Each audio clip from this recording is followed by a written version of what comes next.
வணக்கங்க. நாங்க சேலம் ஜிஹெச்ல இருக்கோம். ஜிஹெச்ல வந்துட்டு அக்காக்கு எம்ஆர்ஐ ஸ்கேன் எடுக்கிறதுக்காக வந்திருக்கோம். எம்ஆர்ஐ ஸ்கேனுக்கு 2500, சிடி ஸ்கேனுக்கு வந்து 500. நான் இங்க அமௌண்ட் பே பண்றதுக்கு அமௌண்ட் கையில தான் எடுத்துட்டு வந்தோம். பட் ஆனா இங்க வந்து ஸ்கேன் பண்ணா மட்டும்தான் அமௌண்ட் பே பண்ண முடியும்னு சொன்னாங்க. ஆனால் இப்போ நான் வந்து ஸ்மார்ட் ஃபோன் தான் வச்சுருக்கேன். பட் ஆனால் என் அக்கௌண்ட்டில் அந்த அளவுக்கு பேலன்ஸ் இல்லை. என்னோட நிலைமை தான் அப்படி இருக்குன்னு பார்த்தாக்கா நிறைய பேர் கிராமத்துலேருந்து வந்திருக்காங்க. நிறைய பேர் படிக்காமல் அவங்களுக்கு விவரமே அவங்க என்ன சொல்கிறாங்கன்ற விவரமே அவங்களுக்கு வந்து தெரியாமல் இருக்கிறாங்க. சரி, அவங்களுக்கு எப்படி பே பண்ணுறதுங்க சார் அப்படின்னாக்கா நீங்கள் கம்ப்ளைண்ட் எழுதி கொடுங்கன்னு சொல்கிறாங்க. அவங்களுக்கு அந்த கம்ப்ளைண்ட் எழுதி கொடுக்கறது கூட எப்படின்றதே தெரியாது. ஸோ ரொம்ப அன்றாட மக்கள் எல்லாமே ரொம்ப இது வந்து கஷ்டப்படுறாங்க. என் அக்கௌண்ட்ல பணம் இல்லை. நான் நிறைய பேர்த்திட்ட கேட்டு அவங்க கிட்ட கொஞ்சம் ரெக்வஸ்ட் பண்ணி கொஞ்சம் போடுங்க அப்படின்னு சொல்லி நானே கேட்குறேன். பட் நிறைய பேருமே ஒரு 500 அமௌண்ட் சிடி ஸ்கேனுக்கு எடுக்கிறதுக்கு கூட அதே ப்ராப்ளம்ல தான் சால்வ் பண்ணிட்டு இருக்காங்க. பட் ஆனால் இதுக்காக சொல்யூஷன் இங்கே எதுவுமே எங்களுக்கு கிடைக்கல. நான் அவர்கிட்ட ரெக்வஸ்ட் பண்ணேன். உள்ள ஆஃபீஸர் உட்காந்துருக்காருல்ல, பில் அமௌண்ட் கலெக்ட் பண்றாங்கல்ல, அவங்க கிட்ட நான் ரெக்வஸ்ட் பண்ணேன். சார் இப்போ எப்படிங்க சார் பே பண்றது அப்படின்னா, நீங்க லெட்டர் எழுதி கொடுங்க அப்படின்னு ஏதோ ஆபீஸ்க்கு சொல்றாரு. அது என்னன்றது நமக்கே அவ்வளவா சாட்டிஸ்ஃபைட் ஆகல. என்னங்க சார் பண்றது அப்படின்னு கேட்கும்போது அவர் வந்து இல்ல, எங்களுக்கு வந்து இதுதான் ஆர்டரு, நீங்க தான் கம்ப்ளைண்ட் பண்ணும் அப்படின்னு சொல்றாங்க. கம்ப்ளைண்ட் எழுதி கொடுக்கற அளவுக்கு கூட நிறைய பேர் இல்ல, அவங்களுக்கு விவரமும் தெரியல. ஸோ அதனால ரொம்ப எல்லாருமே கஷ்டப்பட்டுட்டு எல்லாருமே வெயிட் பண்ணிட்டு நீங்க போடுங்கன்னு வந்து நம்ம கிட்டயும் கேக்குறாங்க. எங்களுக்கு பே பண்றதுக்கே அமௌண்ட் இல்ல, பேலன்ஸ் இல்ல.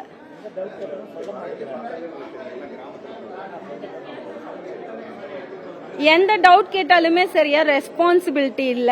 பட் ஆனா இங்க வெயிட் பண்றவங்களும் ரொம்ப ஒரு ஸ்கேனுக்கு கூட லேட் ஆகும்னு சொல்றாங்க. எவ்வளவு நேரம் ஆகும்னா, இப்ப நாங்க ஏர்லி மார்னிங் வந்துட்டோம், ஆஃப்டர்நூன் ஆகணும், ஈவினிங் ஆகும், போயிட்டு வாங்க அப்படின்னு சொல்றாங்க. நாங்க எவ்வளவு நேரம் இங்க வந்து வெயிட் பண்றதுன்னு எங்களுக்கு தெரியல. இத்தனைக்கு நாங்க நேத்துல இருந்து வந்துட்டு போயிட்டு இருக்கோம். சரியான ரெஸ்பான்சிபிலிட்டி இல்ல. கட்டிட்டுங்க. கட்டணுங்க. அந்த செல்லு மூலியமா வேறங்க செல்லு வாங்கி பண்ணணும். எங்கிட்ட இல்ல செல்லு ரெண்டு. காசு வாங்கல மாட்டாங்கன்னுட்டாங்க. கேட்டேன், செல்லு மூலியமா அனுப்புனா தான் வாங்கணும்ட்டாங்க. அது என்னால முடியாதுங்கிறாங்க. நாங்க என்ன பண்றது? நம்ம அவசரத்துக்கு ஆரோ பிடிச்சி அப்படி வாங்க. சிரமம் தான். செல்லு இப்ப எங்ககிட்டலாம் இல்ல. எங்ககிட்டலாம் செல்லு இல்லைங்க.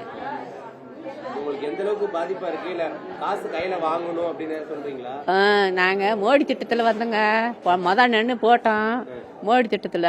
அப்புறம் இந்த கேனுக்கு காசு கட்டணும் 1600 செல்லு இல்ல. நாங்க அப்ப என்ன பண்றது? டாக்டர் எழுதி கொடுத்தாங்க, செல்லு மூலியமா போடுங்க அப்படின்னு இவங்க சொன்னாங்க. அப்புறம் பக்கத்துல ஒரு பொண்ணு இருந்துக்கிட்டு, சரி எங்க செல்லுல காசு இருக்குதுங்க அக்கௌண்ட்ல, அதில் பண்ணிக்கிறேன்னு கொடு காசுன்னு சொல்லி வாங்கிச்சு. என்ன பண்ண முடியாதுங்க. என்ன பண்றதுல முடிக்கிறதா இருக்குது, வேறு தெரியல. நான் வந்து செல்லில் கட்ட சொன்னாங்க.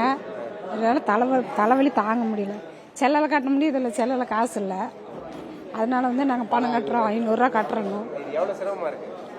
பரவாயில்ல, ரொம்ப கூட்டம் அதிகமாக இருக்குது. கட்டுறதுக்கு ரொம்ப சிரமமாக இருக்குது. ரொம்ப வலியும் அதிகமாகுது. அந்த வலியோடு தாங்கிட்டு அவர் சீக்கிரங்க பில் போட்டு கொடுத்துட்டாரு. கையில் கட்டுறது தான் பரவாயில்ல. அது ரொம்ப லேட் ஆகுதுங்களே. இதுன்னா சீக்கிரம் எடுத்துக்க நம்ம ஸ்கேன் எடுத்துக்கலாம். நம்ம உடனே டாக்டர் போய் பார்த்துக்கலாம். அதுக்கு தக்கன மாத்திரை மருந்தெல்லாம் கொடுப்பாங்க. இது செல்லில் கட்டுறதுனால ரொம்ப கஷ்டமாக இருக்குது. அதனால தான் நாங்கள் பணத்தை கட்டிட்டு பில் வாங்கிட்டோம். சேலம் அரசு மோகன் குமாரமங்கலம் மருத்துவக் கல்லூரி மருத்துவமனையில் எம்ஆர்ஐ ஸ்கேன், சிடி ஸ்கேன் எடுக்கிற இடத்துல பணம் கட்டணுங்க. அந்த பணம் கட்ட 2500 ரூபாய், 1000 ரூபா, 500 இருக்கு.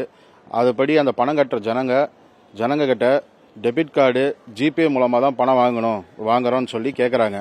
ஆனால் அன்றாடம் இங்கே வரவங்களே அன்றாடம் பிழப்பு நடத்த முடியாமல் ஜிஹெச்சுக்கு வராங்க.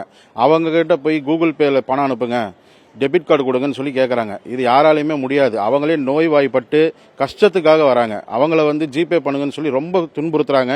இல்லைன்னா நீ போய் கம்ப்ளைண்ட் பண்ணு அப்படின்னு சொல்லி சொல்றாங்க. இதை வந்து மருத்துவமனை நிர்வாகம் உடனே தலையிட்டு நடவடிக்கை எடுத்து இதை உடனே பணம் இருக்கிறவங்ககிட்ட பணத்தை வாங்கிக்க சொல்லி ஏற்படுத்தணும். ஜிபே இருக்கிறவங்ககிட்ட ஜிபே மூலியமா வாங்கிக்கிறதுக்கும் நிர்வாகம் நடவடிக்கை எடுக்கணும். இதுக்கு மேலும் தமிழ்நாடு அரசு இதுக்கு உடனடியாக தீர்வு எடுத்து பணம் வாங்குற மாதிரி நடவடிக்கை எடுக்கணும்னு கேட்டுக்கொள்கிறோம்.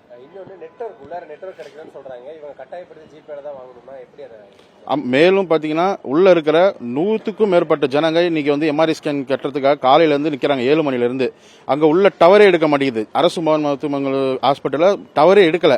டவர் எடுக்காத சமயத்துல எப்படி அவங்க ஜிபே பண்ண முடியும்? இதை தயவு செய்து தமிழ்நாடு அரசு கவனத்துக்கு எடுத்து உடனடியாக நடவடிக்கை எடுக்கணும் வலியுறுத்தி கேட்டுக்கொள்கின்றோம். செய்திகளை உடனுக்குடனும் துல்லியமாகவும் தெரிந்து கொள்ள சப்ஸ்கிரைப் பண்ணுங்க.